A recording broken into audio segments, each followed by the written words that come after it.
Domingo de Ramos. Es una tradición católica, pero es un evento de bastante importancia que vale la pena recordarlo. Domingo de Ramos, la entrada triunfal de Jesús a Jerusalén.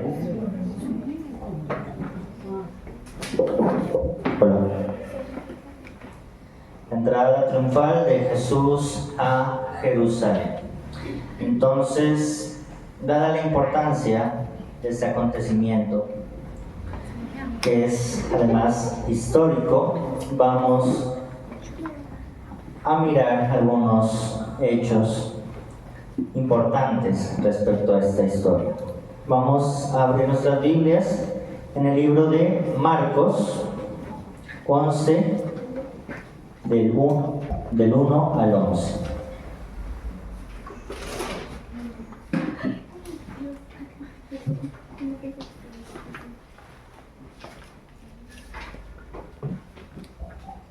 Marcos 11, del 1 al 11. Entonces dice: cuando se acercaban a Jerusalén, junto a Betfagé y a Betania, frente al monte de los olivos, Jesús envió 2 de sus discípulos y les dijo: id a la aldea que está frente a vosotros, y luego que entréis en ella, hallaréis un pollino atado, en el cual ningún hombre ha montado. Desatadlo y traedlo. Y si alguien os dijere, ¿por qué hacéis esto?, decid que el Señor lo necesita y que luego lo devolverá. Vamos hasta ahí por el momento. Hasta aquí, ¿qué podemos observar del versículo?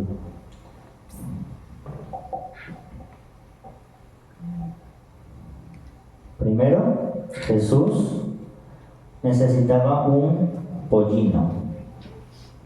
¿Qué es un pollino? Una cría de asno. Una cría de asno. Un pollo. Necesitaba para montar un pollo. Jesús necesitaba un pollino. Un pollino hace referencia precisamente a un burro. Algunos dicen que es, más concretamente, una burra. Pero esa burra tenía una característica especial. ¿Cuál es esa característica? Nadie lo había montado. ¿Qué les da a entender esto? Que era para alguien especial. Que era limpio. Que era limpio, nadie lo había montado. ¿Qué pasa? Relacionémoslo con los caballos.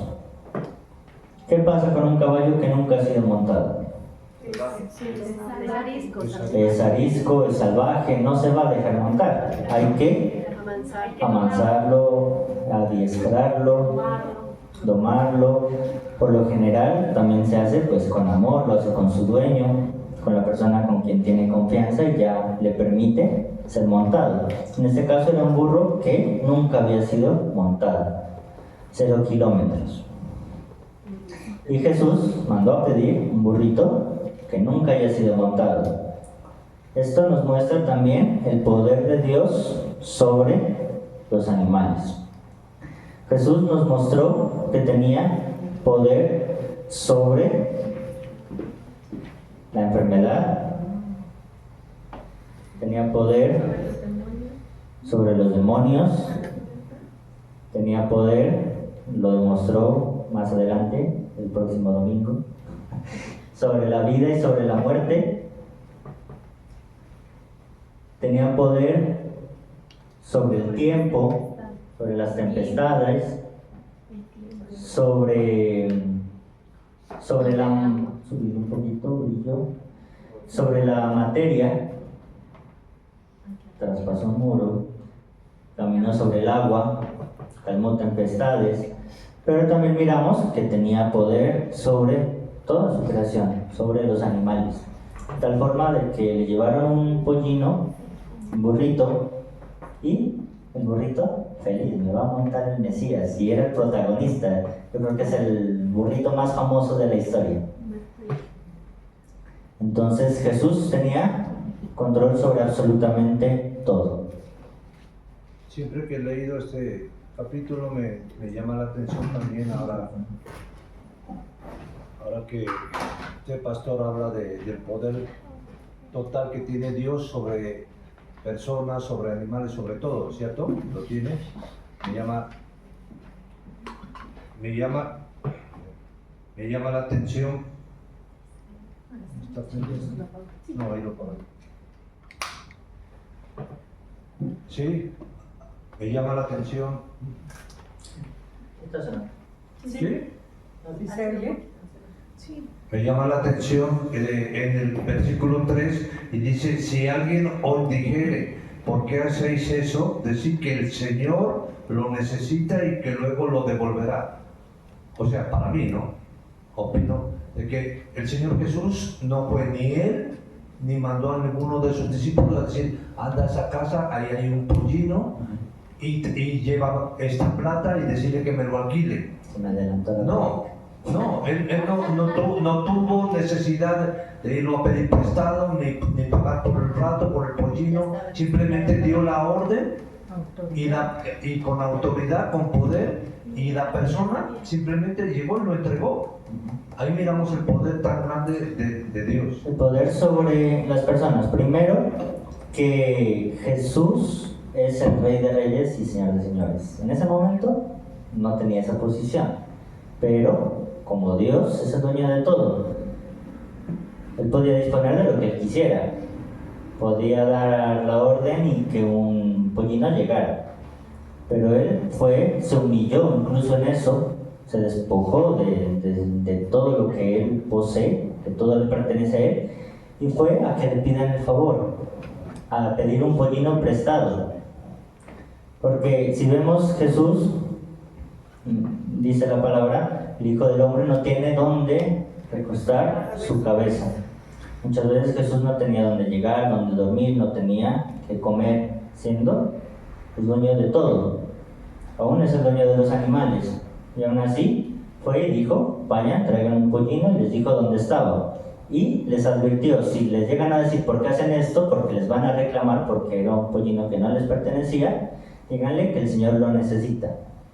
O el dueño del pollino era amigo de Jesús y lo conocía, o sabía a qué Señor se refería. Ya le había hecho brevemente. Porque le dijo, dile que el Señor lo necesita. Y ahí no hay más argumentos, sino le llevaron el pollino. Entonces miramos que Jesús también era respetuoso. Jesús no iba a tomar, aunque todo le pertenece, sabía el derecho que tienen las personas sobre sus bienes, sobre sus posesiones, y pidió el favor. Y no se iba a quedar con el pollino, aunque ya era un pollino bendecido y famoso, que podía salir en TikTok.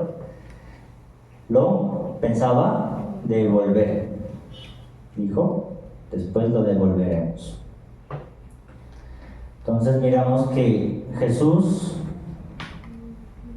tenía control sobre absolutamente todo, tempestades, sobre la materia, sobre la física, sobre la gravedad, sobre la enfermedad, sobre la vida, sobre la muerte, sobre los demonios,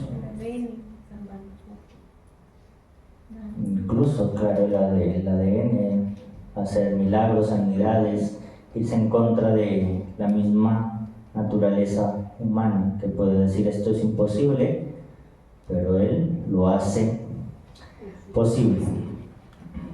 Y seguimos y dice, y uno de los que estaban allí dijeron, ¿qué hacéis? Y le trajeron el pollino a Jesús y echaron sobre él sus mantos y se sentó sobre él.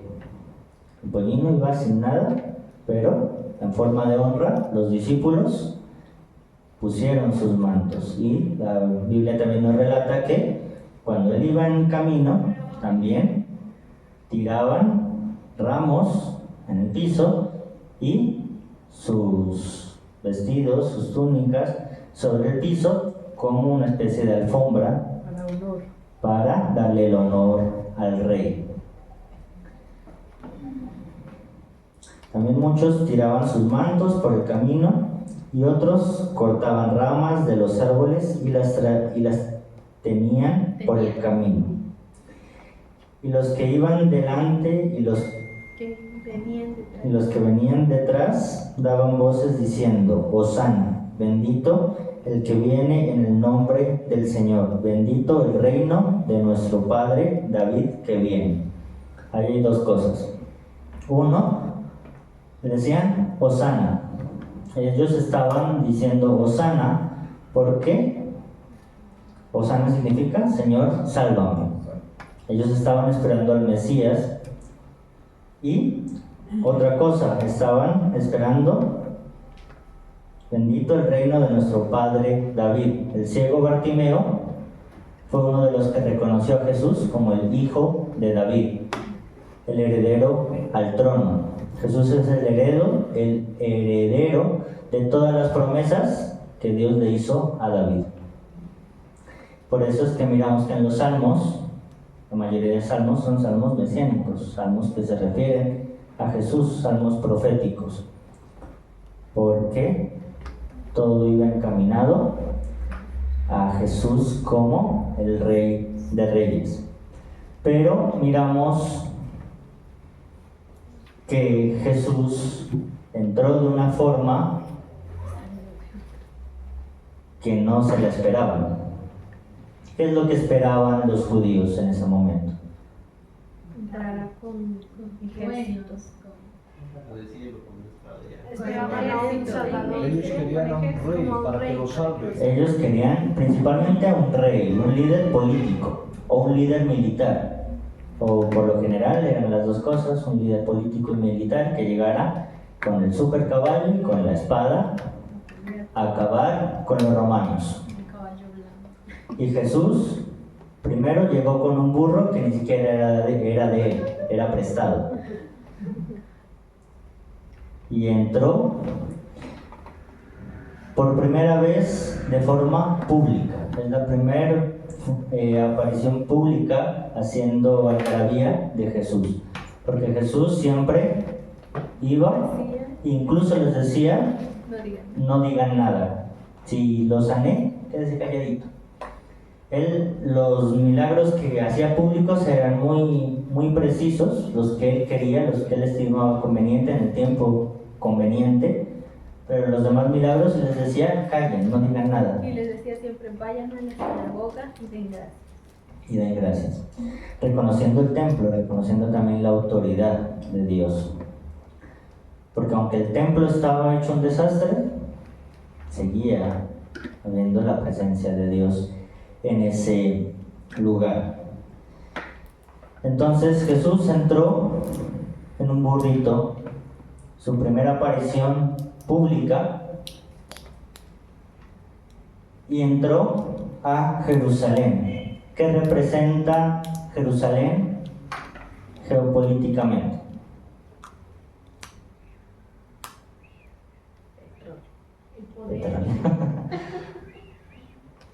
Representa la capital, el centro del reino. Jesús entró al lugar donde iba a reinar. Jesús no entró a cualquier ciudad. Si miramos la Biblia, no es la primera visita de Jesús a Jerusalén. Ya lo había visitado en otras ocasiones, pero esta es la visita contundente en la que llega a decir: aquí estoy, yo vengo como rey. ¿Esa fue la última semana? Esa fue la semana antes de que lo arrestaran. Entonces él llegó no a cualquier lugar, llegó a la capital del reino. ¿Ahí estaba bautizado? Sí, él se bautizó antes de iniciar el ministerio. Ahí ya estaba finalizando. Faltaba una semanita para que lo capturaran, y cuando lo capturan vuelve a ir a Jerusalén. Son dos veces que va mostrándonos dos formas de gobierno diferentes, pero lo que más se destaca aquí es que entró de forma pacífica, entró con humildad y muchos lo reconocieron. Muchos lo reconocieron porque él acababa de hacer un milagro, resucitar a Lázaro. Acababa de resucitar a Lázaro, fue así que su último milagro. Entonces toda la gente que miró esa resurrección se vino detrás de él. Pero también dice que había gente delante de él. Muchos, sus discípulos, gente que lo conocía, pero muchos curiosos. Habían muchísimos curiosos. Muchos, la mayoría, yo creo que más del 90% de los que en este momento estaban gritando Hosana, a la semana siguiente estaban diciendo crucifícalo. Lo maldecían, lo escupían, lo golpeaban. Los que en este momento decían Hosana. Estaban pidiendo un Salvador, les llegó Salvador y no lo reconocieron, porque a los suyos vino y no lo recibieron.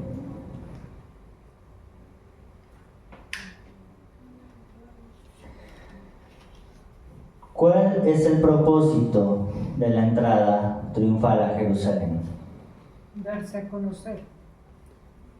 Darse a conocer. Cumplir ya. Y aquí se muestra como uno de los nombres que tiene Jesús en su reinado. El príncipe de paz. Todos esperaban un líder militar y no les llegó ese líder militar. Ni siquiera tenía espada ni caballo.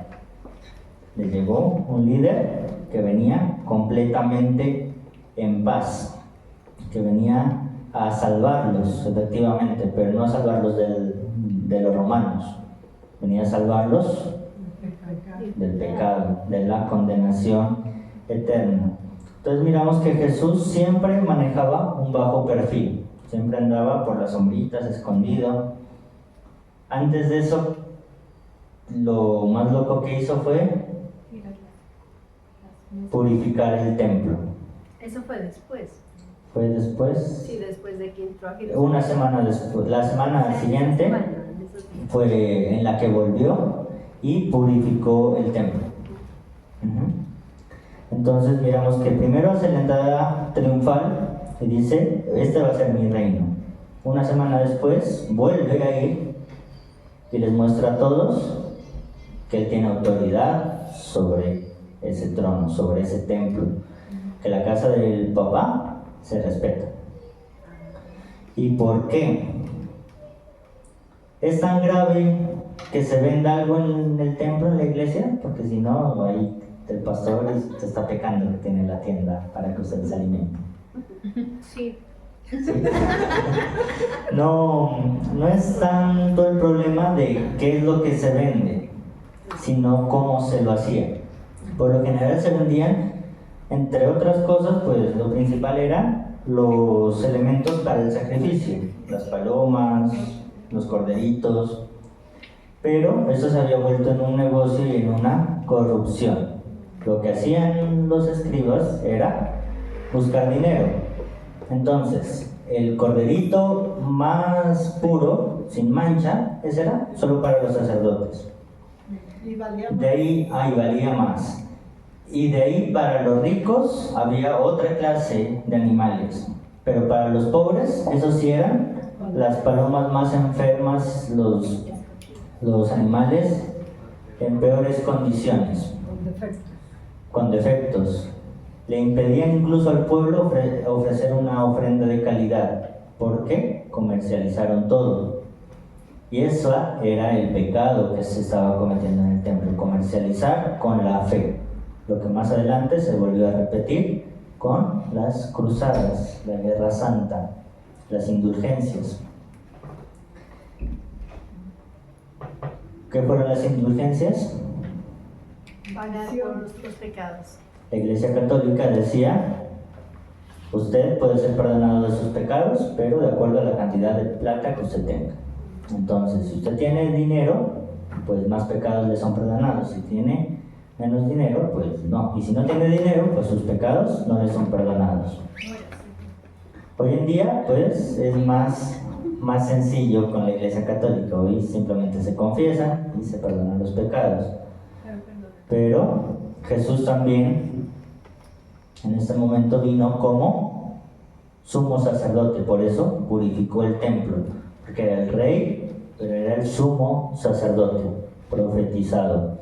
Y como sumo sacerdote, cuando murió, la siguiente semana, la siguiente semana ya resucitó. Sí, en esa semana fue todos esos acontecimientos. Sí, en toda la semana. Donde maldijo la higuera, después fue al templo y quitó todas las cosas, derribó todas las mesas. Pues En esa semana fue... O sea, de lunes a jueves hizo todo eso. Sí, en esa última semana fue donde aconteció que maldijo a la higuera, después fue al templo y derribó todas las mesas de los cambistas, y luego ya fue donde lo crucificaron todos esos días en los que lo vendieron. El jueves fue el jueves, ¿no? Y jueves lo arrestaron. Miramos que Jesús pidió un burrito prestado. Y no era lo único prestado, porque su tumba también fue prestada. Ni siquiera tenía un lugar para ser enterrado. Hasta su tumba fue prestada. Entonces Jesús era el sumo sacerdote y hoy no necesitamos de sacrificio, ni necesitamos absolutamente nada, ni de confesión, la confesión directa ante el Padre, porque Él es el sumo sacerdote con potestad para perdonar pecados. Y Jesús, cuando iba a hacer un milagro, no le interesaba casi que la persona sea sana, le interesaba que la persona sea salva. Le decía, vete y no peques más. Y con eso, incluso la sanidad podía venir sin que se la confiese siquiera. El primer paso y lo que más le interesa a Jesús es salvar nuestras vidas, no salvar nuestro cuerpo. Porque incluso la enfermedad o la muerte puede ser ganancia en muchos casos. Y Jesús, ¿por qué creen que hacía esto todo con bajo perfil? Porque todavía no era el tiempo. Todavía no era el tiempo. ¿Y para qué necesitaba tiempo? Para cumplir todo lo que estaba en la escritura. Para cumplir lo que estaba en la Escritura, principalmente para predicarle a muchos de los que les predicó y al final, a pesar de haberlo visto, pidieron que lo crucifiquen. Y dos, para poder formar a sus discípulos. Porque Él les podía dar el conocimiento de inmediato, pero a pesar de que Él podía impartir todo, como los que creen que por imposición de manos, pastor, ore por mí, póngame manos y aprenda a tocar el piano. No, así no funciona. Con Jesús tampoco, hay que ganárselo, hay que llevar un proceso, y Jesús nos muestra cómo también con los discípulos desarrolló un proceso. Los procesos no aprendieron de la noche a la mañana. Los procesos no se... Los procesos no aprendieron de la noche Sí, a la eso mañana. no. La dislexia, perdón. Los discípulos no aprendieron de la noche a la mañana, fue un proceso. Todos necesitamos proceso con Jesús. Y los discípulos aprendían mucho de Jesús, en teoría, respecto al reino. Pero yo creo que lo que más aprendieron los discípulos fue carácter. Jesús en carácter sí los despertó a todos, principalmente a Pedro. Ese Pedro, sí, muchos somos como Pedro y a veces duro tratar con los que son como Pedro. Y Jesús lo fue formando poco a poco. Incluso formó a Judas. Judas falló, pero alguito ha de haber quedado en su corazón. Por eso se arrepiente y va donde ellos a entregarles las monedas. Pues en eso hay dos teorías, ¿no? Dante Hebel tiene esa teoría de que él se arrepintió y por eso fue a entregar, a devolver las monedas, pero otros lo manejan como que no es arrepentimiento sino remordimiento, o sea, por el remordimiento de haber entregado al Mesías porque lo reconoció como el Mesías.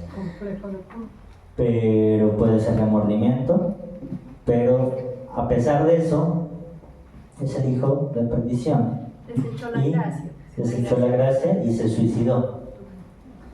Entonces, respecto al suicidio, pues ya es otro tema más complejo. Se dice que existen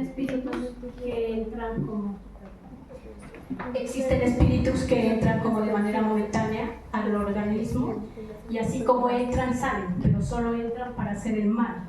Entonces dice que tanto Pedro como Judas fueron presa de esos espíritus. Por eso es que uno cuando lee los evangelios, prácticamente todo el Nuevo Testamento, se da cuenta que a Pedro Jesús siempre lo estaba regañando, ¿no? Y siempre le decía: Satanás, quítate de enfrente, así, ¿no? Y era porque dicen que el espíritu maligno entraba a Pedro como en un instante, lo tomaba, hacía que haga la maldad y de una salida. Y cuando, por decir algo, iban o no va a exhortar, que muchas veces el espíritu ya no se encuentra en el cuerpo de la persona, porque son espíritus que entran y salen, solo entran a hacer la maldad y salen. Y lo mismo con Judas, que en el momento, porque él venía, pues digámoslo de alguna manera, siendo el discípulo de Jesús, ¿ya? Y fue como que entrara un discípulo, lo llevara a que él haga de vender a Jesús, recibir las monedas, inmediatamente sale, y es cuando él ya llega y se arrepiente porque el espíritu ya ha salido de él. No podríamos hablar de que un espíritu entró en ellos, porque podríamos decirlo de esta forma: ellos ya eran cristianos, ellos ya se habían bautizado. Con el Espíritu Santo. El Espíritu Santo pues llegó en Pentecostés, ¿no? Después, pero estaban con el Maestro, estaban sellados con la sangre de Jesús. Y pues decimos que los cristianos no podemos ser poseídos, pero sí estamos bajo la influencia, Por eso, una influencia transitoria. Una cosa es ser poseído y otra cosa es ser influenciado. Influenciado. Por lo general somos influenciados. Judas fue no poseído, sino influenciado por un espíritu, Pedro también. porque el diablo conocía la debilidad de Judas, que él le gustaba mucho El dinero. el dinero. Entonces por ahí lo atacó e hizo que vendiera a Jesús. Otra cosita, Se aprovechó de esa debilidad. Cuando le dice a Pedro: apártate de mí, Satanás. Cuando le dice: apártate de mí, Satanás, es porque nosotros no vemos lo espiritual. Jesús sí lo miraba. No le estaba diciendo directamente a Pedro que apártate de mí porque tú eres Satanás, no, sino porque lo estaba influenciando a Pedro para que Pedro dijera esas palabras. Jesús se presentó como el Mesías esperado, entró a la capital del reino, como lo reconoció Bartimeo, como el hijo de David, como el rey. ¿Qué relación hay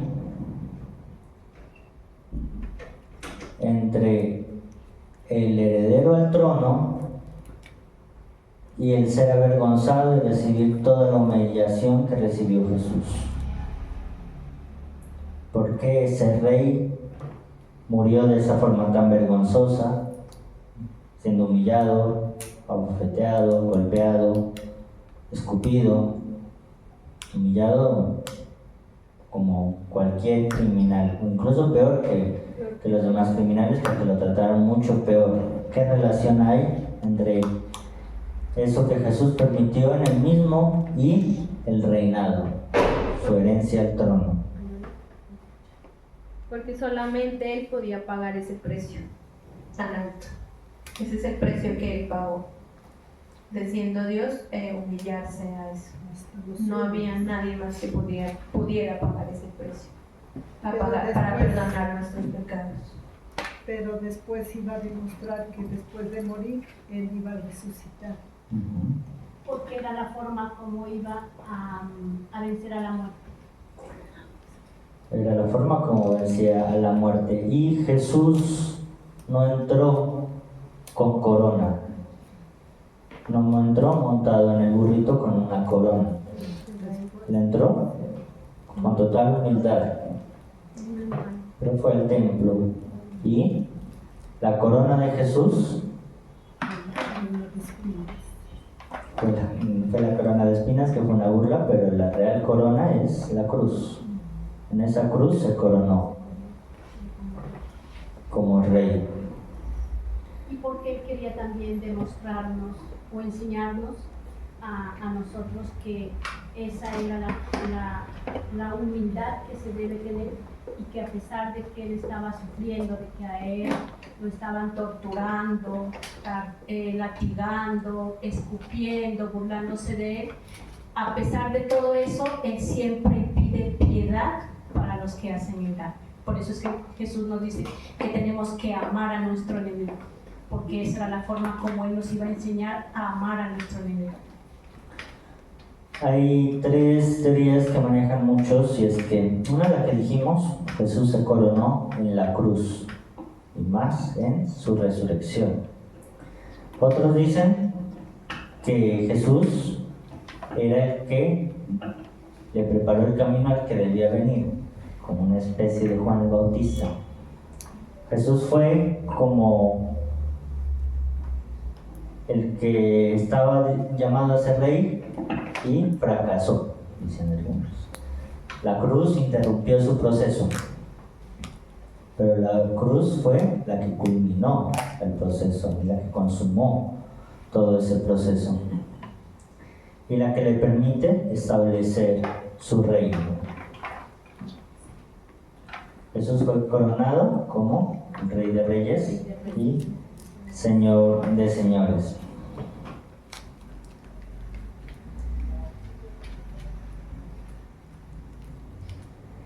Jesús, antes de ir a Jerusalén, hizo preparativos con sus discípulos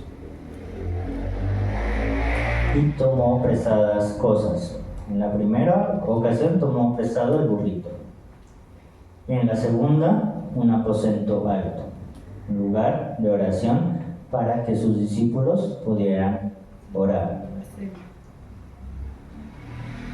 Esto hizo que se cumpliera la profecía de Zacarías. Miremos Zacarías 9:9.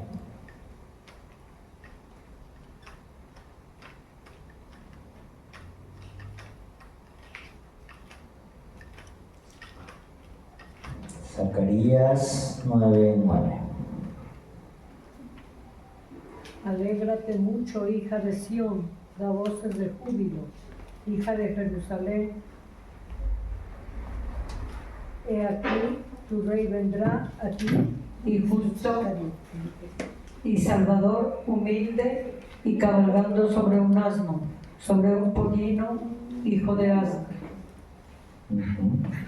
Estaba profetizado que el Mesías llegaría en un pollino, en un burrito. Esa fue su aparición pública. Pero también hizo una aparición secreta, que fue donde la siguiente semana. ¿Qué semana era? ¿Qué se celebraba? La Pascua. La Pascua, cumpliendo también la profecía de que Jesús era el Cordero Pascual. En ese momento se cumplió esas dos profecías. Y también estableció su reino en dos sentidos diferentes. Vamos a Apocalipsis 19, del 11 al 16.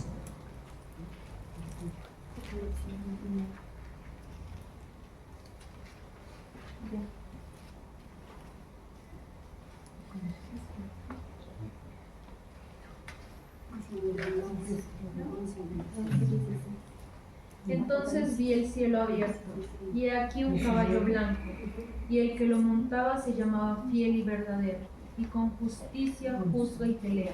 Sus ojos eran como llamas de fuego, y había en su cabeza muchas diademas, y tenía un nombre escrito que ninguno conocía sino él mismo. Estaba vestido de una ropa teñida en sangre, y su nombre es el Verbo de Dios. Y los ejércitos celestiales, vestidos de lino finísimo, blanco y limpio, le seguían en caballos blancos. De su boca sale una espada aguda, para herir con ella a las naciones, y él las regirá con vara de hierro, y él pisa el lagar del vino del furor y de la ira del Todopoderoso. Y en sus vestiduras y en su muslo tiene escrito el nombre, Rey de Reyes, Señor de Señores. En su muslo tiene escrito Rey de Reyes y Señor de Señores. Muchos dicen Jesús se tatuó. En Apocalipsis 19, 11, 16 dice, ahí ya nos muestra la segunda parte del reino. La primera parte es, entro con humildad, entro como el príncipe de paz, entro con un burrito prestado, no tengo nada, no soy de aquí ni soy de allá. Pero su reino se consumó en la cruz. Ahí tomó la potestad sobre todo, rompió el velo del templo, nos dio acceso directamente a él, pero su reino todavía no está establecido. Su reino, como dice en Apocalipsis, se establecerá en la segunda venida, y ahí será coronado como el Rey de Reyes y Señor de Señores. Y ahí ya no vendrá con burrito, ahí sí ya viene con caballo, con ejército y con todo, a decirle al diablo, aquí mando yo. Porque en este momento el diablo tiene una posición de autoridad que debemos reconocer. El diablo no es cualquiera, el diablo es el príncipe de este mundo, tiene autoridad, pero rey mata príncipe. Jesús viene en su segunda venida como el Rey de Reyes y Señor de Señores. Leamos Marcos 14, 24.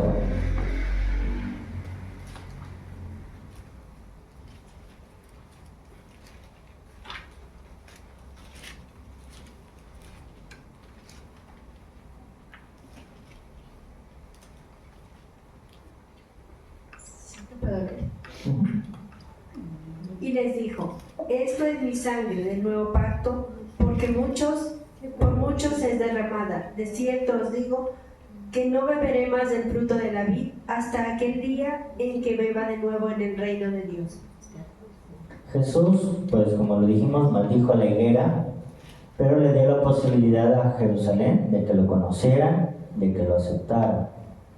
Pero aún así, no lo recibieron. Y se emitió juicio sobre Jerusalén, juicio que viene hasta el día de hoy. Por eso, pues, aunque es el pueblo de Dios, Jerusalén está en maldición, lo miramos, siempre está en guerra. Y lo hizo en Pascua,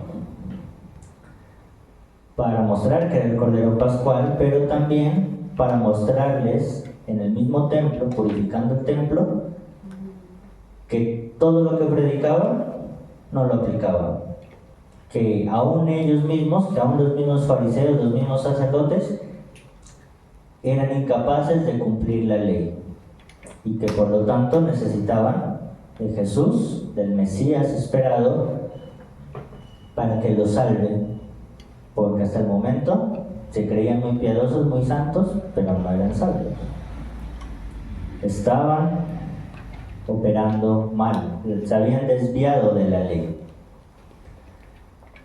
Y esa es la historia del pueblo de Israel siempre, ¿no? Dios da ley, Dios da sacerdote, Dios da juez, Dios da rey y los alinea unos añitos, pero años después se apartaron y se olvidaron de las promesas. Miramos un pueblo que mira cómo Dios abre el mar, pero que entra al desierto y se olvidó de ese Dios que abrió el mar. Miran a ese Dios que les provee maná todos los días, pero el otro día se olvidaron de ese Dios que les dio el maná ayer. Y ese es el diario vivir del pueblo de Israel. Y pasó nuevamente. Dios ya había dado ley, ya habían cesado los reyes, los profetas. El último era Juan el Bautista, que vino a anunciar el reino. Y estaban tan ciegos, tan cegados, tan soberbios en su propio conocimiento, los sacerdotes, que no lo escucharon. No escucharon ni a Juan el Bautista, ni escucharon a Jesús. Buscaban cualquier ocasión para poder matarlo. El pueblo, como lo veíamos, esperaba un líder político, no esperaba a alguien que llegara en un burrito. Es una forma vergonzosa de llegar, incluso. Porque los líderes militares, el César, llegaba en caballo primero que todo, en caballo propio. Y él debió haber sido un caballo fino, bien alimentado. Venía con ejército. Venía con espada y venía con esclavos, con presos, como motín de guerra, mostrando, miren, he conquistado, tengo poder y tengo tanto poder que incluso tengo personas que he capturado. Y llegaba mostrando todas sus riquezas, el oro y sus posesiones, incluso sus mujeres, todo el botín. Y Jesús entró de la forma más sencilla posible. Entonces a muchos les daba curiosidad y muchos con la euforia le decían Hosana, para posteriormente decir crucifíquenlo. Queremos más a Barrabás que a Jesús. Pero nos mostraba un propósito concreto. Jesús siempre andaba a pie. No tenía carro, no tenía moto, no tenía caballito, nada. Y esta vez no entra a pie, entra en burrito, porque en este momento ya era el momento de llamar la atención. En este momento ya era el momento de marcar territorio y decir: aquí estoy, aquí vengo, con burrito, pero entro con todo. Entonces mirábamos Zacarías 9:9, que decía: alégrate, oh hija de Sión. En ese momento somos todos nosotros.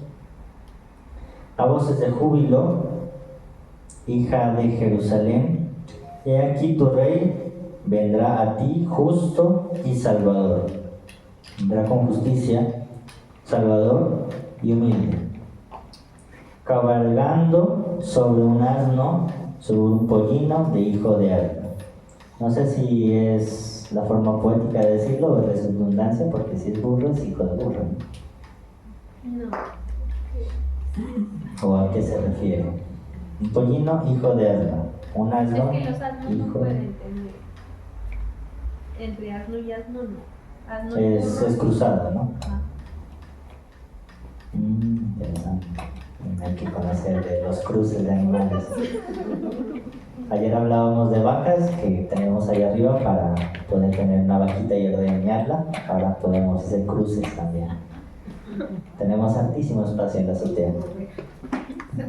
Que no es el lano. No. Miremos Deuteronomio 21:3.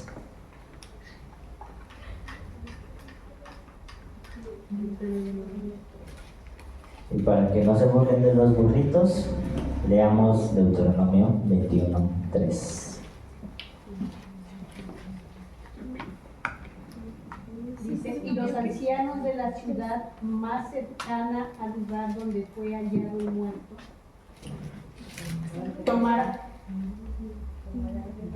Y los ancianos de la ciudad más cercana al lugar donde fuere hallado el muerto tomarán de las vacas una becerra que no haya trabajado, que no haya llevado yugo.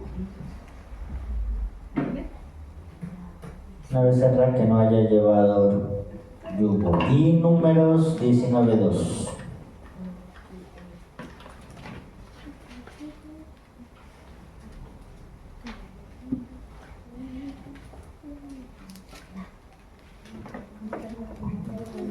Esta es la ordenanza de la ley que Jehová ha prescrito, diciendo: di a los hijos de Israel que te traigan una vaca alazana, perfecta, en la cual no haya falta, sobre la cual no se haya puesto yugo.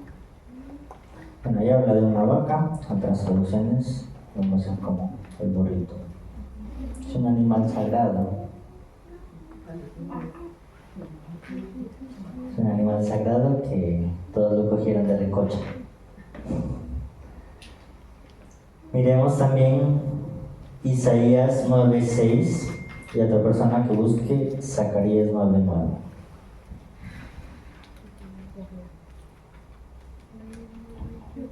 Aquí miramos lo que hemos hablado, que Jesús vino como príncipe de paz, que fue profetizado por Isaías, y también como un salvador humilde, que fue profetizado por Zacarías. ¿Qué dice Isaías 9:6?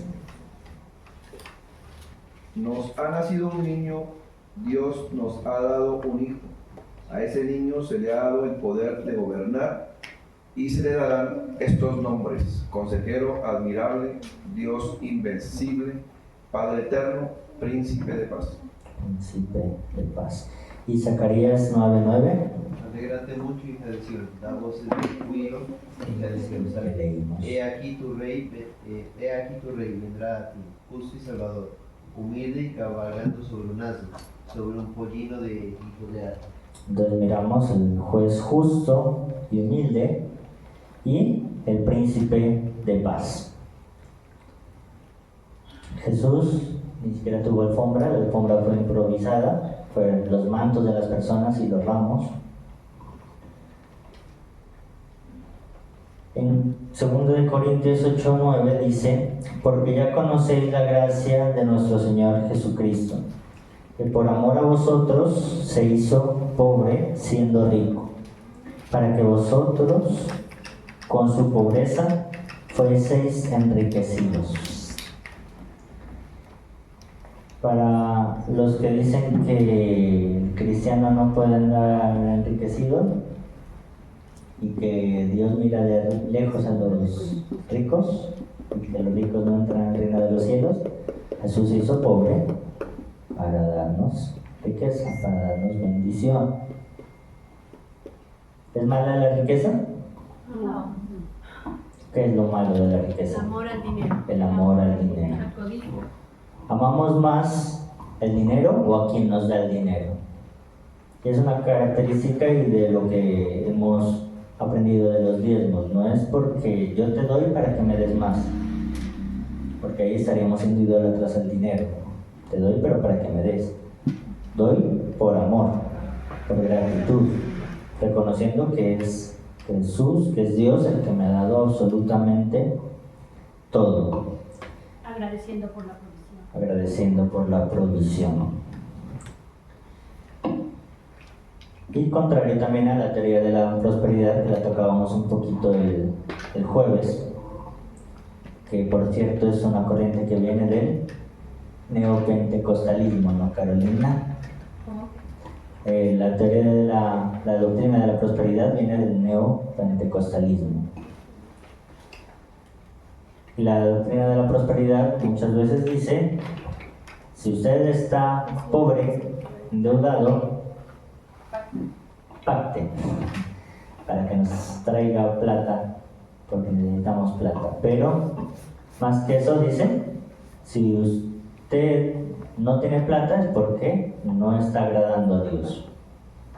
Y cuando acá si está enfermo, está en pecado. ¿Qué está pagando? Pecado, como decían por ahí, ¿Es un pecado suyo o está pagando un pecado de sus padres? Jesús viene como juez justo. Él no viene a imponer ese tipo de cosas. Jesús murió, se hizo pobre para darnos bendición. Y Jesús les dijo cuando les entregaron, les dijo que ni era pagando pecados de él, ni pagando pecados de los padres, sino que lo hacía para honra y gloria del nombre de Jesús. Para la honra y gloria de Jesús. Entonces, como lo decíamos, Jesús tiene un propósito en la vida y en la muerte, en la salud y en la enfermedad. Podemos pedir por sanidad para alguna persona y Dios puede decir no, porque en ese no veremos la gloria de Dios. Que una persona murió, veremos la gloria de Dios. No lo entendemos. El dolor a veces nos ciega y no nos permite ver, pero hay un propósito detrás de todo esto. Hosana en las alturas buscaban, es una palabra hebrea que significa salva ahora. Ellos buscaban un Salvador, llegó el Salvador, el Mesías que había de venir, y no lo reconocieron. Jesús entró a Jerusalén y entró al templo, entró a la capital política y entró al lugar donde estaba la capital también, o la sede principal de autoridad espiritual. Entró al centro de la autoridad política y entró al centro de la autoridad espiritual, mostrando que no era el líder político que esperaban, pero también tiene poder sobre el poder político. Y sobre todo, tiene poder sobre el mundo espiritual, sobre el templo, que es su verdadero reino. Él no iba a establecer su reino en capital política como tal, sino en el centro del poder religioso, que es el lugar que le corresponde. Miremos Malaquías 3:1.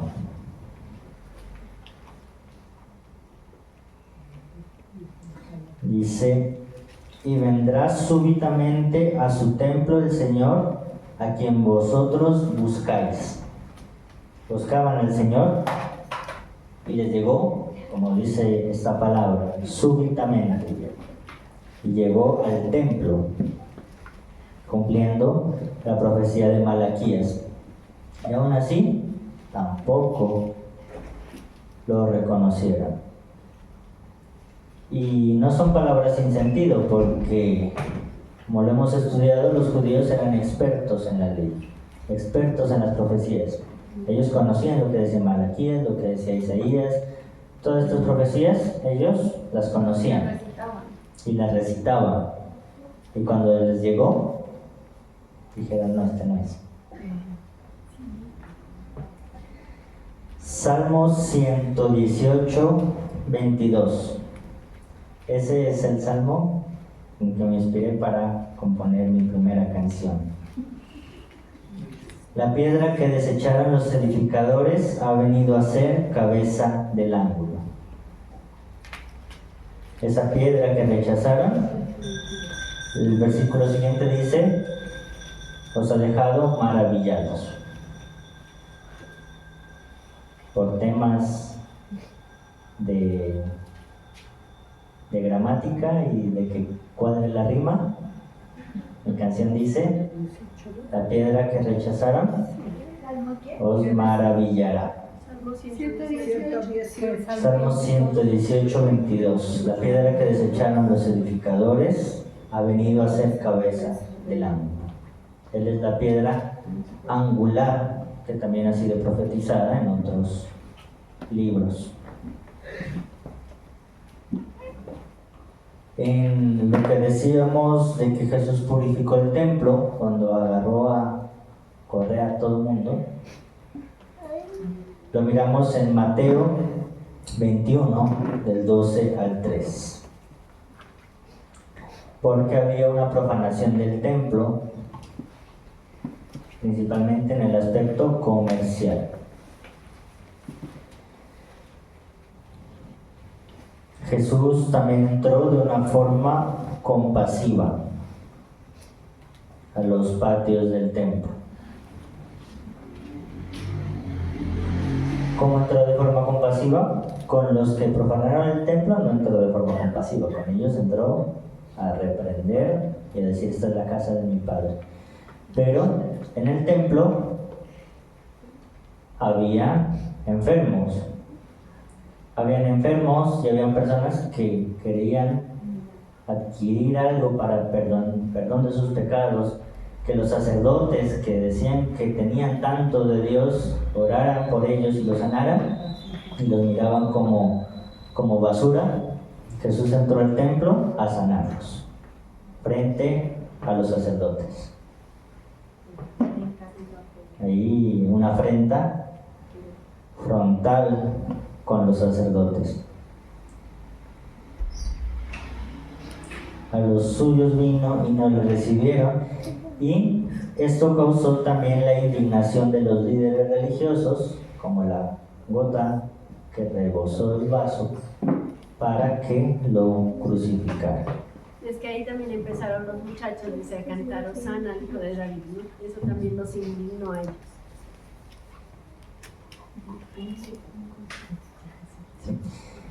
Y me parecía curioso como Jesús, la entrada de Jesús a Jerusalén se relaciona con la entrada de Salomón a Jerusalén.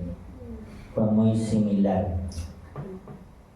¿Cómo le llamamos cuando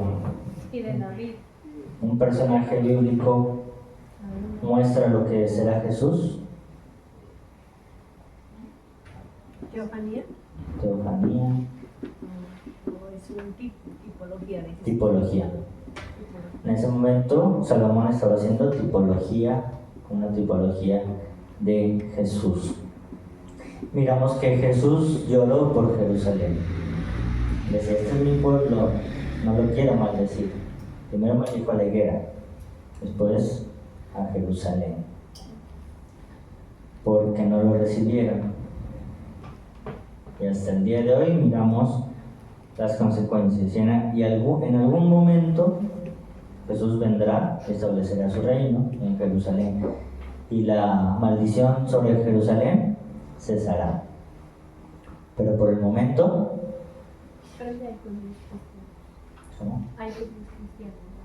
hay judíos cristianos, pero por el momento no nos pongamos a decir pobrecitos los de Israel o pobrecitos los de Palestina, porque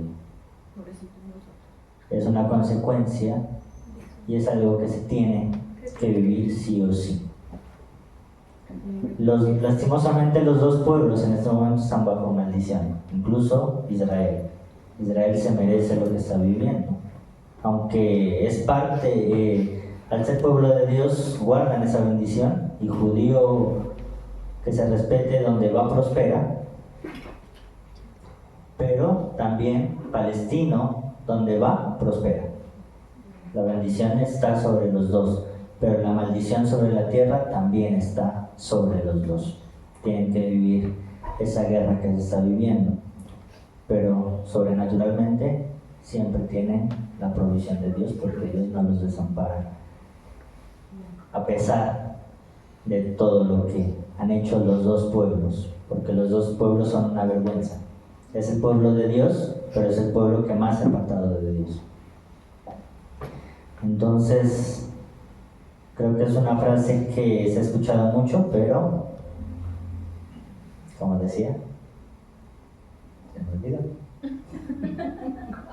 Deja que Jesús haga una entrada triunfal en tu corazón.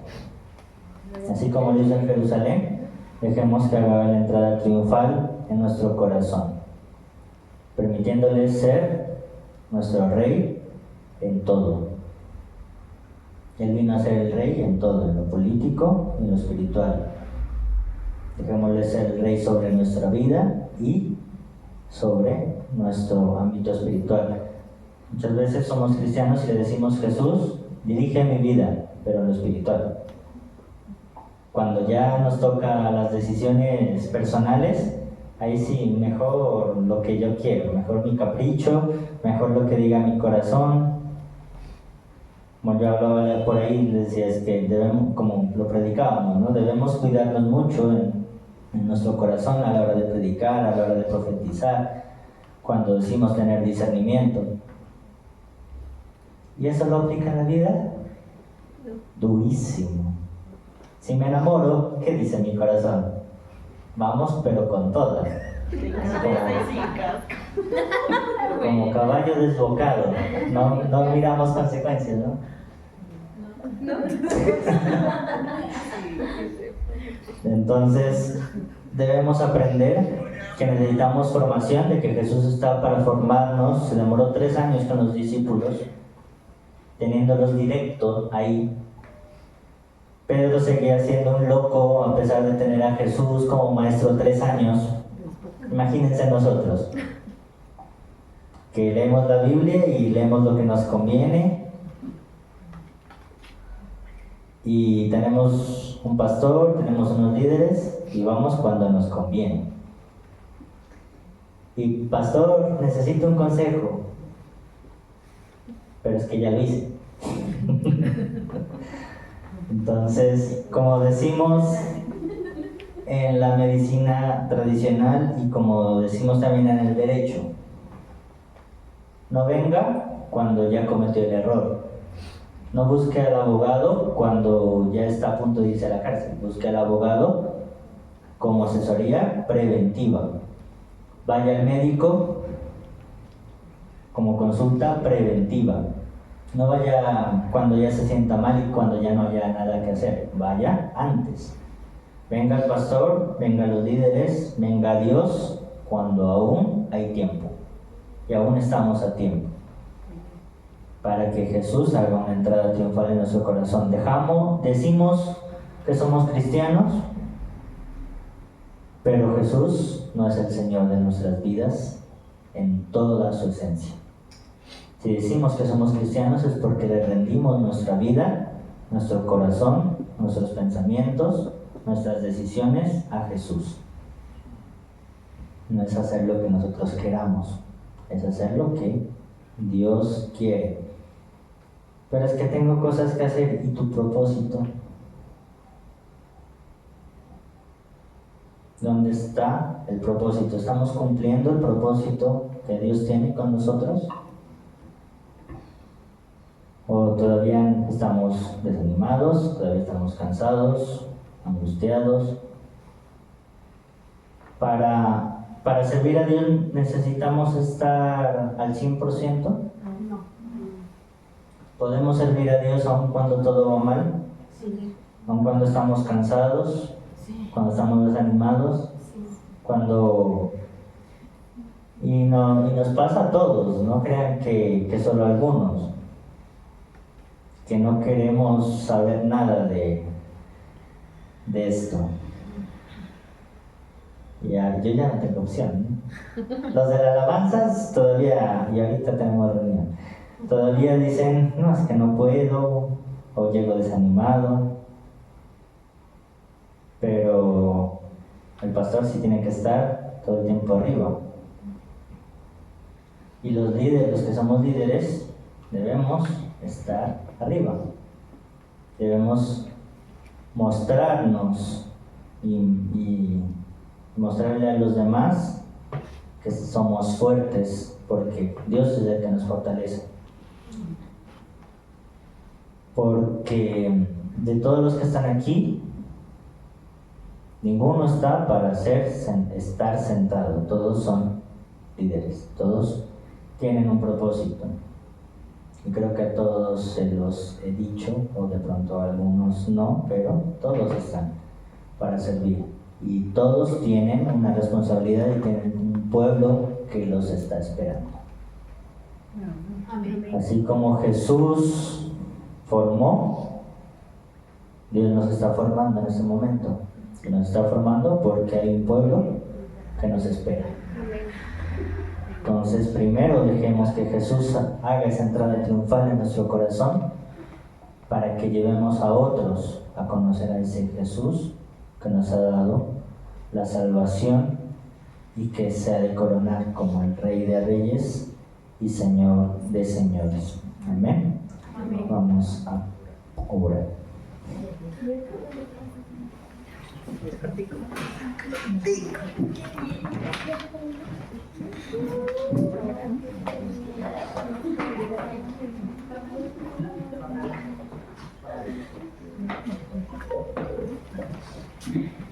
Amén. ¿Para cuántos fue de bendición la palabra que Dios nos ha dado? En nuestras vidas a veces nosotros vamos caminando con los ojos vendados. A veces estamos en una rutina, en una monotonía que no nos hace ver la grandeza de Dios. Pero Dios nos dice que está con nosotros.